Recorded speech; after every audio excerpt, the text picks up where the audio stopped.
जय श्री कृष्णा, राधे राधे। कैसे हैं आप सब लोग? आशा रखती हूँ अच्छे होंगे। स्वागत करती हूँ आप सभी लोगों का लड्डू गोपाल जी की सेवा ज्ञान भक्ति चैनल में। आपने मेरे पीछे वीडियो में देखा होगा और सुना होगा, जो मेरा पिछला वीडियो था वो था कि आपने घर में जो मूर्ति स्थापना है वो कैसे करनी है। आज अपने इस वीडियो में जानेंगे कि जो मंदिर में प्राण प्रतिष्ठा की जाती है, आप घरों में प्राण प्रतिष्ठा करें वो कैसे की जाती है। इससे पहले भी चैनल पर वीडियो अपलोड है, आप उसे वॉच कर सकते हैं। तो देखिए, वराह पुराण के कुछ नियम हैं, जैसा कि मैंने पहले भी मेरी पहले वाली वीडियो में सुना होगा।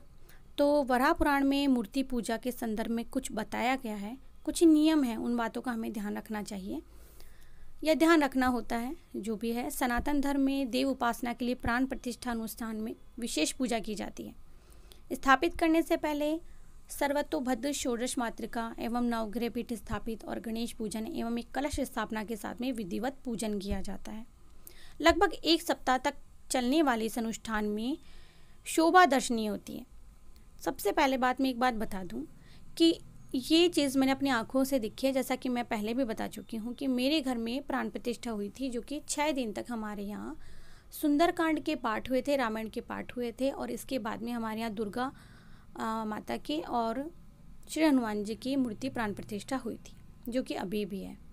ठीक है, अब देखिए, पीठ पर अधिष्ठित अवहित देवताओं के पूजन के बाद में पहले दिन देव प्रतिमाओं का जल्दी वास करवाया जाता है। हमारे यहाँ भी एक बहुत बड़ा भगोना जिसे कहते हैं, पतीला बर्तन जो आप जाने, उसमें थोड़ा सा दूध डाला गया था, फिर पानी, गंगा जल, और उसमें पूरी रात मूर्तियों को जल से भरा हुआ जो भगोना था, विशाल भगोना था, एक बहुत बड़ा पात्र था, उसमें देवी देवताओं जो हमारे दुर्गा माता की जो प्रतिमा थी, हनुमान जी की थी, अलग अलग 2 भगोनों में गुलाब की पत्तियां डालकर कुछ और मंत्रों द्वारा पंडित जी ने आंखों पर पट्टी बांध करके भगवान जी को उसमें लिटा दिया था। तो बिल्कुल इसी तरह से किया था। पहले दिन इस तरह से किया था जो हमारे यहाँ पंडितों ने करवाया था। 6 पंडित आए थे। तो दूसरे दिन गेहूं में रखा, तीसरे दिन मतलब गेहूं में रख के पूरा ढक दिया जाता है, और तीसरे दिन फलों में, चौथे दिन घृत में, 5वें दिन शैधिवास में। जो टोटल जो हम जिस प्रकार से करते हैं घर में, जो भी आप कहें, कई लोग करते हैं चावल, मूंग, दाल, फल, फूल इत्यादि से।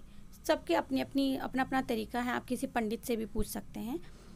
तो फिर नेत्र उद्घाटन, यानी कि कुछ मंत्रों द्वारा उनकी आंखों पर पट्टी भी बंधी होती है, जो विग्रह होते हैं उनके, और मंत्रों द्वारा देव प्रतिमाओं को यथास्थान प्रतिष्ठित कर दिया जाता है। ये कार्य बड़े पंडित करवाते हैं। ठीक है, तो मूर्ति प्रतिष्ठा मंदिरों एवं घर के पूजा स्थल दोनों जगह ही की जाती है, लेकिन दोनों में अंतर होता है। मंदिर में कई फुट ऊंची विशालकाय मूर्तियों का महत्व, यानी कि केवल श्रद्धा एवं आकर्षण उत्पन्न करने के लिए होता है, लेकिन पूजन के लिए छोटी प्रतिमाओं का ही महत्व शास्त्रों में बताया गया है। ठीक है, तो अर्थात बैठकर या खड़े होकर जिन मूर्तियों का आसानी से आप श्रृंगार कर सकें, पूजन कर सकें, बस उसी तरह से। तो देव प्रतिमाओं का जो पूजन है वो क्या होता है कि बहुत आवश्यक होता है, तो बैठ कर के आराम से हम कर सकें। तो इस बारे में ज्योतिषा जो पीठाधीश्वर जगतगुरु शंकराचार्य हैं, माधवाम जी महाराज हैं, वो कहते हैं कि शास्त्रों के अनुसार आचरण करना सनातन धर्म का सिद्धांत है। घर पर 2 शिवलिंग, 2 शालिग्राम, 2 गोमती चक्र, 2 सूर्य की प्रतिमा, 2 दुर्गा जी की प्रतिमा, गणेश जी की 3 प्रतिमा और 2 शंख एक जैसे घर में स्थापित नहीं होने चाहिए, जैसा कि मैंने आपको अपनी पिछले वीडियो में बताया है। ठीक है, इसी प्रकार खंडित, टूटी फूटी जो प्रतिमाएं होती हैं, जले कटे पूजा उपकरण होते हैं, उनको पूजा के स्थल से हटा देना चाहिए, विसर्जित कर देना चाहिए। यदि किसी प्रतिमा का कोई उपअंग टूट गया हो तो उसे भी आप विसर्जन ही करें। या फिर आपको क्या करना है, आपके भाव उस प्रतिमा से जुड़े हुए हैं तो आप उन्हें विसर्जित ना करें। उसी जाति का कोई पत्थर हो, धातु हो, किसी भी प्रकार की जो धातु वगैरह हो, उसे आप क्या करें कि जो जहाँ से आपने मूर्ति लिया है वहाँ ले जा कर के पुनः निर्माण आप करवा सकते हैं। तो फिर वापस विशेष पूजा होगी, अनुष्ठान होगा, अंग पूर्ति की जाएगी, अंग पूर्ति के बाद में होगा पूजा वगैरह, फिर वापस से देव मंदिर में वह प्रतिमा स्थापित होगी। ठीक है, तो ये होता है कि अगर जो भी प्रतिमा है उससे आपके भाव जुड़ जाते हैं तो ज़रूरी नहीं है कि फिर आप उसे विसर्जन ही करें। आपको क्या करना है कि वापस से उसे उसी जगह लेकर जाना है जहाँ से आप लेकर के आए थे। वह आपको वापस से उसको मतलब कि या तो रीपेंट करके देंगे अगर पेंट वगैरह हट गया है तो, या फिर वो वापस से उसको सही करके देंगे जहाँ से अंग टूट गया है। इसके बाद में जो आप उत्सव के लिए आपने शोभा यात्रा के लिए आपने जो चल स्थापना की है अपनी प्रतिमाओं की, आप उत्सव पूजन फिर वापस से शुरू कर सकते हैं।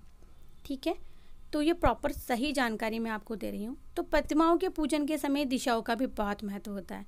स्थिर प्रतिमाओं का पूजन उनके सम्मुख होकर किया जाता है, तो उत्सव प्रतिमाओं का पूजन हमेशा पूर्व की ओर मुख करके किया जाता है, जो कि शास्त्रों में बताया गया है। इसी प्रकार देव प्रतिमाओं की प्रतिष्ठा उत्तरायण में, माघ में, फागुन में, चैत्र में, विशाख में, श्रेष्ठ महीनों में प्राण प्रतिष्ठा का मुहूर्त देखकर ही करवाना चाहिए। ठीक है, कई लोगों के घर में बड़े बड़े मंदिर होते हैं जो कि अलग बनाए होते हैं, घर से बाहर रास्ता निकाला होता है, ऐसा होता है। ठीक है, तो मूर्ति के प्रतिष्ठित हो जाने पर यांगोपांग सप्रिकार यथासंभव अधिकाधिक उपचारों से पूजन किया जाता है। अलंकारों से अलंकृत करने का विधान होता है। प्रतिष्ठा के बाद में देवता के निमित्त सभी प्रकार की पूजोपकरण, पार्षद और आयुष आदि धारण के बाद में प्रतिदिन तीनों काल में पूजन अर्चन तथा भोग प्रसाद की समुचित व्यवस्था करनी पड़ती है। विशेष महोत्सव पर जो भी विशेष महोत्सव होते हैं उस पर आराधना, उपासना, अनेक मांगलिक आयोजन घर में करने होते हैं। इसीलिए कहा जाता है कि घर में मूर्ति अगर आप इस प्राण प्रतिष्ठा कर रहे हैं तो आप अपने किसी पंडित और विद्वान से पूछ करके ही करें।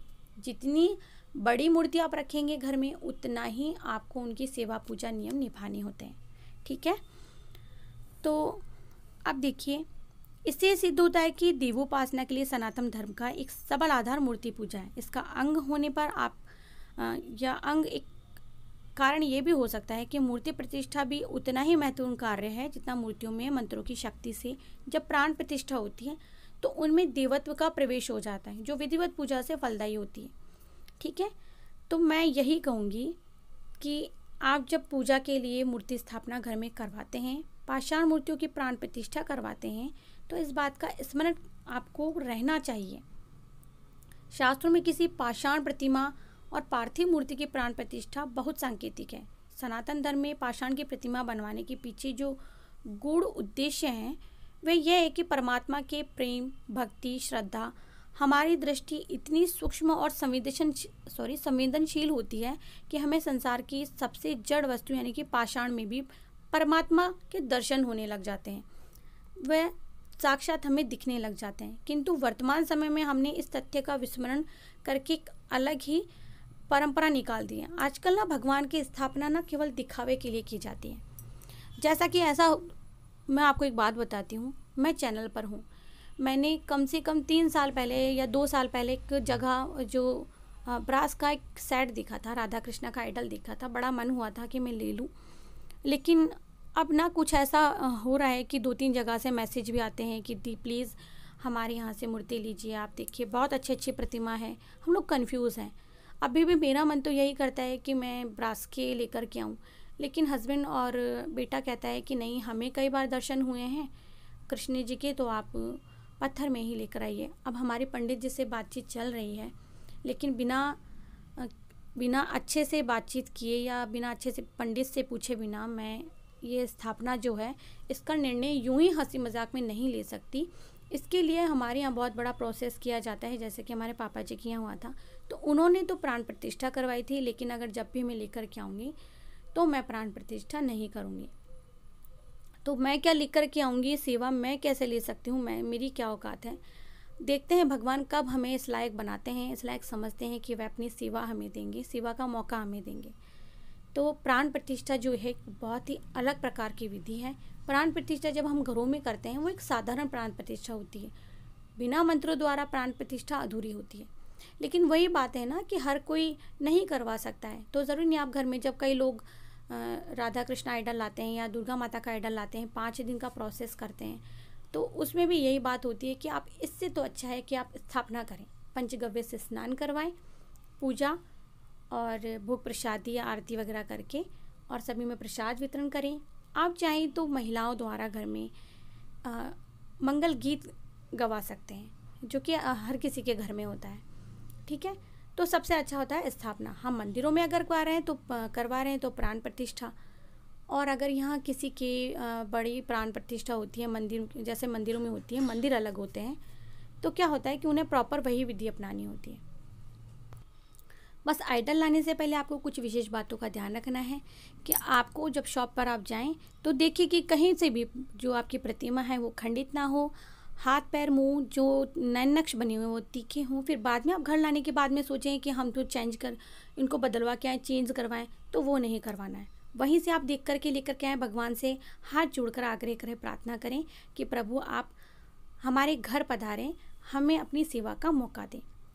इसके बाद में जब आप अपने द्वार पर लेकर के आएँ तो कई लोग द्वार पर उनकी आरती उतारते हैं, उन्हें तिलक लगाते हैं और वहीं पर उनका स्वागत करते हैं, फूल बरसाते हैं और उन्हें ला कर के पंचामृत से स्नान करवाकर यथा स्थान पर विराजित करके उनकी सेवा पूजा शुरू कर देते हैं।